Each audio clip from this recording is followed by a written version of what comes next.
Hey guys, welcome back to another video. So today I am going to be talking about my 2020 year in reading. So I'm going to be going through the Goodreads stats, some stats I looked at on my own, and then I'm also going to be making some reading resolutions for 2021. So I do just want to start by saying, if you've seen my other videos, then you probably know by now that I had a reading slump for like 4 years. Like, it was bad, it was long. I've read like 7 books maybe across like 2017 to like 2019. But then last year, with quarantine and all, I started getting really into Booktube. I found Read with Cindy first, and then that eventually got me back into reading. It did take me a while though, because I got into Booktube like right near the start of the year, but I had a bunch of health issues throughout the whole year. I was barely like getting through uni doing nothing else. So I did not read until like the end of the year. Shout out to everyone who's finally realizing that their bodies are ouch during quarantine. This isn't like a huge sort of breakdown video, but let's go. So in 2020, I finished a total of 35 books, which again, I know it doesn't sound like a lot. Like, you've got booktubers out here who are like, oh yeah, like here's the 217 books I finished this year, and it's like, oh, but it's a lot for me and I'm really proud. And I think the most important thing with reading isn't about the quantity of books you're getting through, it's just that you are sort of having that experience and that you're enjoying the experience. So these books totaled to 11,180 pages. The shortest book that I read this year was 32 pages, and the longest book I read this year was 624 pages. So this averaged out to around 390 pages. The most popular book that I read this year was The Da Vinci Code. It was okay. Does not deserve the hype at all. Like, it was kind of cool, but it wasn't anything special, like solid 3-star, you know. The least popular book I read was a romance manga, Sabaki no Mon. It was a cool concept, but the execution was itchy nose. My average rating for the year was 3.5 stars. I gave 4 2-stars, although one of those I am certain should have been a 1-star because I hate it witch struck with a passion.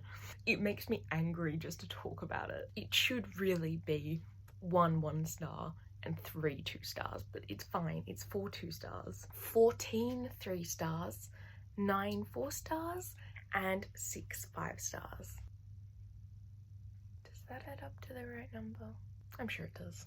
So, of the books I read, there were 16 physical books, 5 ebooks, and 14 audiobooks.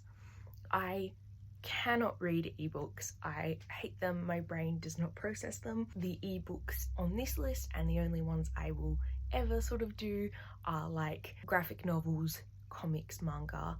I did read 1 novella, and that was okay. I got through that one. Nah, ebooks are not for me. They make my brain go funny.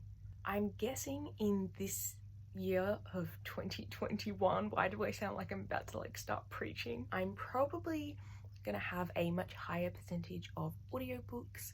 So in terms of age range, I read 14 adult, 19 young adult, 1 middle grade, and 1 kids book.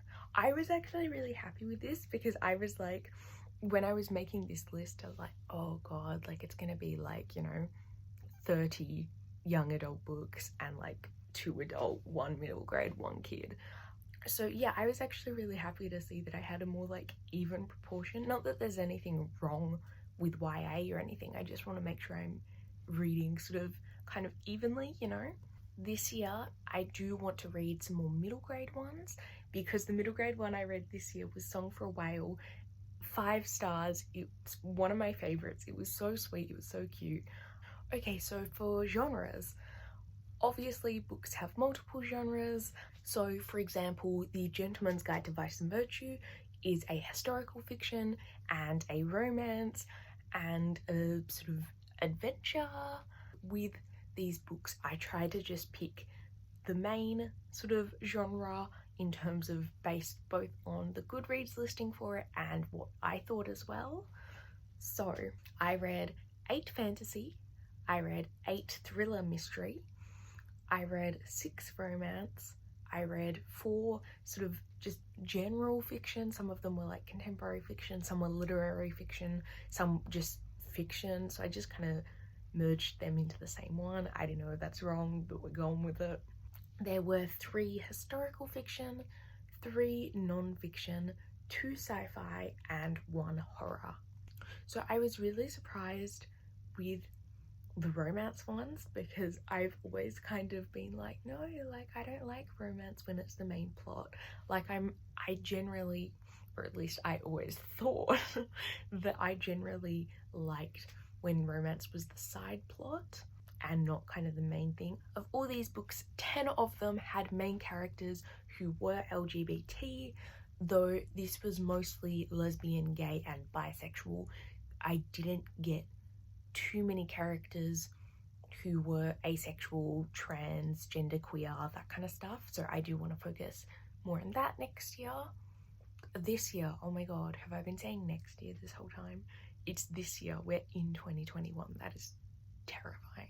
I saw Gabby Reed's like 2020 year wrap up, and she looked at the dates that the books came out that she was reading, and I thought that was a really cool concept, so I'm doing that too. Shout out to her. So of these books, 6 of them came out in 2020, 4 of them came out in 2019, 19 of them came out between 2010 and 2018, 5 came out between 2000 and 2009, and 1 came out pre-2000. Don't have like heaps of comment on that. I just thought it was kind of interesting. I want to read more that come out this year, just because I do have a lot on my TBR that are coming out this year. I think I've got 28 or 29. So I definitely want to try and keep on track of those a bit. So that is the last of the stats. That was 2020. So now I want to go through some goals for 2021.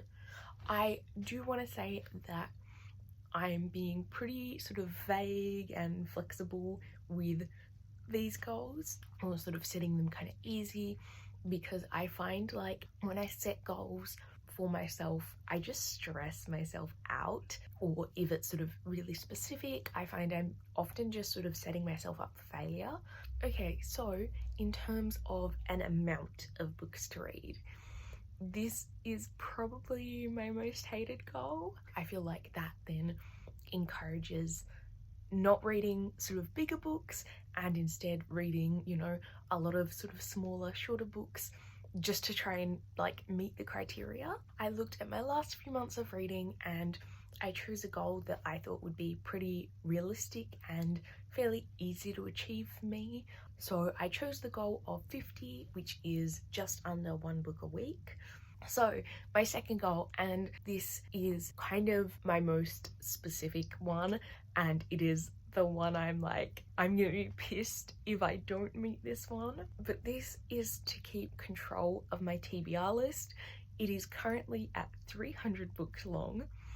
I did some math, some calculations, and based on my last 3 months of reading, it would take me like 26 to 28 months to get through that. I'm not here for it. I'm not out here trying to spend 2.5 years working through my TBR. Not because there's anything bad with that, but because I'm constantly adding to it, and every year new books are coming out, and every year I'm like adding more and more and more, and it's spiraling out of control very rapidly. This year I've made the rule that I can't add any book if it's gonna put my TBR over 300. I'm just not allowed. Sucks to be me. My main goal is to keep it at 300 or below. My sort of sub goal would be to cut it right down and get it down to like 250, 200, something like that. My third and final goal is my most vague, and that is to read more diversely. this has like 3 subsections. So the first way I want to read more diversely is through genre.